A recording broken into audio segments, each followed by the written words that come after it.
Hello and welcome to my slightly grubby but very productive polytunnel this lovely cold February day. I am so delighted with the weather at the moment. It's been just as it should be at this time of year. We've had some beautiful blue sunny days with hard frosts. We've had not the amount of snow I would have liked. We've had like a millimetre, but it's been cold, it's been dry. Thankfully, just kind of normal amounts of rain, not the continual sogginess that was the theme of 2024. Certainly feeling a lot more optimistic about the growing year now that nature's had some time to slumber because of the cold temperatures. It was much too mild until towards the end of last year. Now I'm going to give an update of my homestead garden and share some of the things that's going to be happening this year. I had hoped to do a video in January, but I had the lurgy. I came down with it just after Christmas and I was very poorly for about 3 or 4 weeks. It's a horrible lurgy. I think a lot of people had it. And then I've been madly catching up with all my work, all the writing deadlines and things that I have. And I'm just about caught up with myself. So it's lovely to be able to do a bit of filming here in the garden. Now there's loads that I'm picking now. A lot from the polytunnel. Every now and then, because they can hear my voice, I hear my ducks quack, quack, quacking because all the surplus, the nibbled leaves, go to the ducks. They really like greens.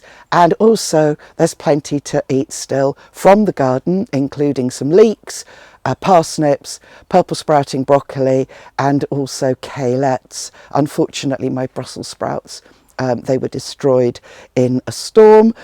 We've had a lot of stormy weather here in the village. So many trees got flattened. It was awful. And I was very lucky that apart from actually some of my purple sprouting broccoli blew away and I've no idea where it went. It just sort of shot off down the valley.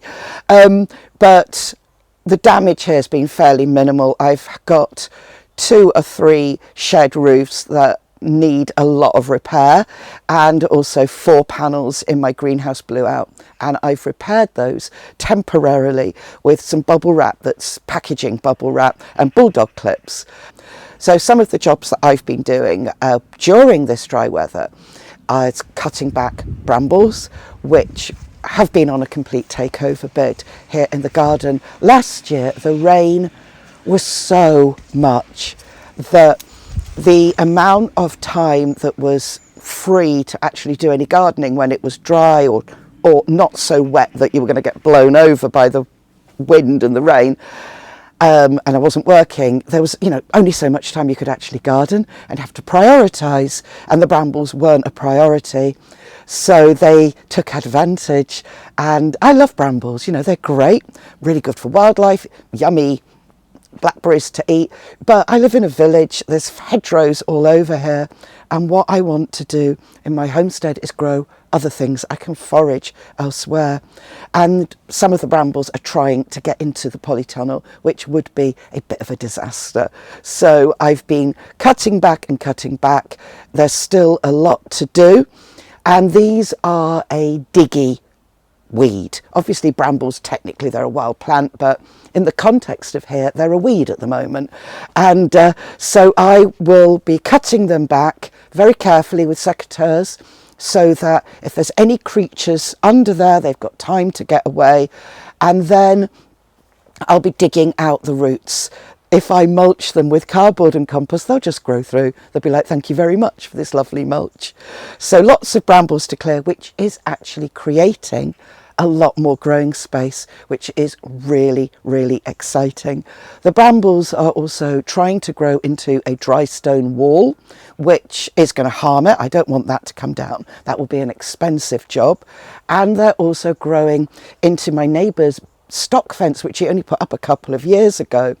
And I don't want that to get damaged. So it's a practical thing of ensuring that some of the infrastructure here is stable and doesn't get harmed. So mulching is another job that I'm looking forward to doing. Now, some of the areas that had got mulched in the winter. The torrential rain, we've had such heavy downpours, has washed away some of the mulch, and I'm really thinking through how I will change what I do here in the winter moving forwards. I don't think I'll be mulching in the autumn or early winter unless there's also green manures or something else to kind of hold it more in place. But it needs to be done because the spring planting's coming on us soon, and I've got lots of compost here that I have made, and I've also bought just a few bags to top it up because there's not quite enough, mainly because I'm making more beds, which is an exciting thing. One of the lovely projects for the year is making more undercover growing space, because if we have a year like last year, more plants are going to need some protection from the weather. Now, I'm hoping that we don't. I'm hoping it's going to be lovely and sunny. And if it is, the undercover space will still be useful too. So that's something I'm very much looking forward to creating. And also, I'm going to be making more growing areas in other parts of the garden, which I haven't really touched since I moved here, including the driveway where I park my car, that was made by the people who lived here before, and before they lived here it was a lawn, and the direction it's facing is one of the sunniest parts of the garden, and it does seem a terrible waste that it's mostly gravel in my car. Now, I do need somewhere to put a car, but there's all round the edges. So I've got quite a bit of space there where I can put planters and grow more food. And this includes the side of my house where, strangely, I don't know why, there are no windows, but there are these hooks in the wall, which once upon a time, something must have been attached and growing up there. So I'm thinking about what to grow against that wall.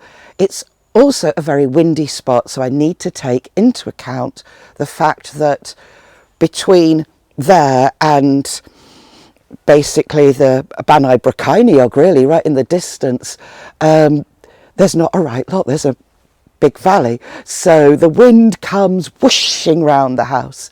So I couldn't put anything that can't cope with getting battered by wind.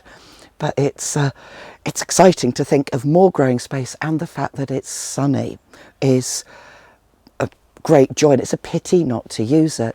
And then a grassy bit, which is kind of a triangular bit next to the driveway, which again, you know, it's nice to kind of go in there, but I haven't really done anything with it. It needs a lot of pruning because of the rain last year.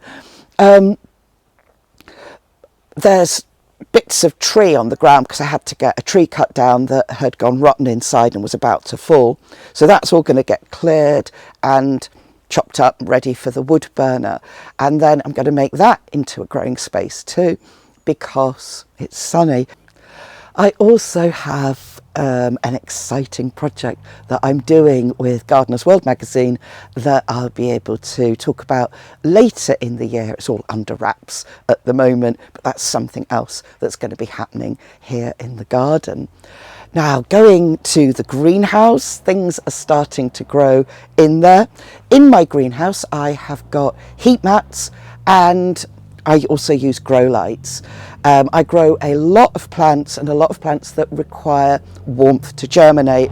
And at this time of year, you need warmth to germinate aubergines, chilies and sweet peppers. And I started mine a few weeks ago because they take a really long time to grow in our climate.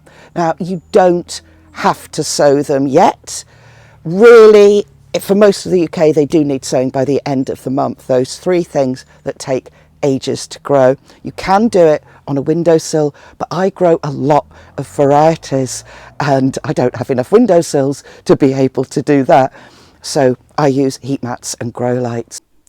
So here are the seedlings in the greenhouse. They're on a heat mat, and these ones are absolutely desperate to be pricked out. I'm pricking them out into module trays. I prick out more than I need to allow for accidents and things dying, such as here I've lost some of these plants, and it just means that I will definitely get enough for what I need. Here's one of the style of grow lights that I have, and it just adds more light for those seedlings. And I have this one here which has this panel of lights, and I'm not going to turn it on because when I film it, the light kind of vibrates, and it's not really very nice to look at. Doesn't vibrate in real life, it just seems to be when I film it. This is the blanket that I have at the back of the greenhouse to bounce light back, and you can see here how I've got a holly trying to grow over the roof. I do need to cut that back. We are coming up to the middle of February. That's 14th, 15th of February, which is when the hours of daylight get to 10 hours a day, and then gradually increase right the way through to the summer solstice, which is brilliant for plant growth. So that's when I start to sow more vegetables. Now, you don't have to.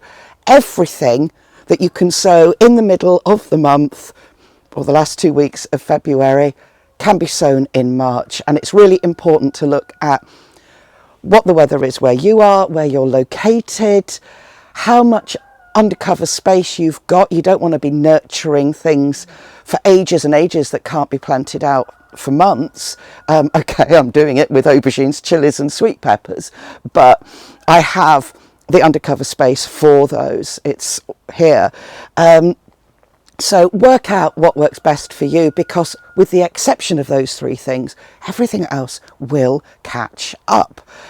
I'm not sowing tomatoes now, with one exception. I did sow some dwarfing tomatoes that only get to about a foot high for windowsill growing.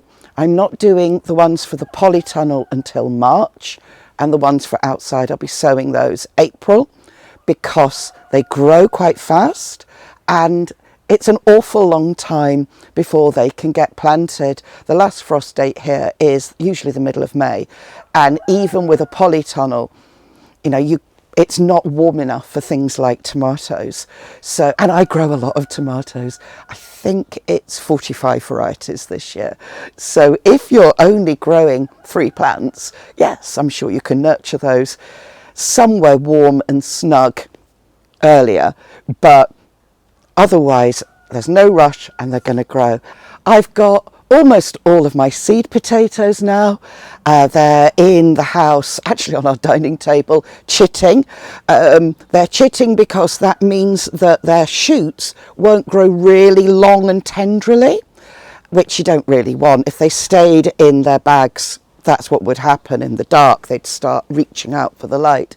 This helps to just keep the shoots shorter. And then I will this week be planting out here in the polytunnel in potato grow bags some first earlies for an extra early crop. The rest of them are not going out until March. It is far too cold still. The ground is literally freezing quite a lot of the time. Almost forgot to mention, I'm also forcing rhubarb underneath the dustbin. Anyway, hope you've enjoyed the update. If you have any questions, pop them in the comments and I'll answer those. And here's to a lovely sunny spring to come, because I think we all deserve it after last year, don't you?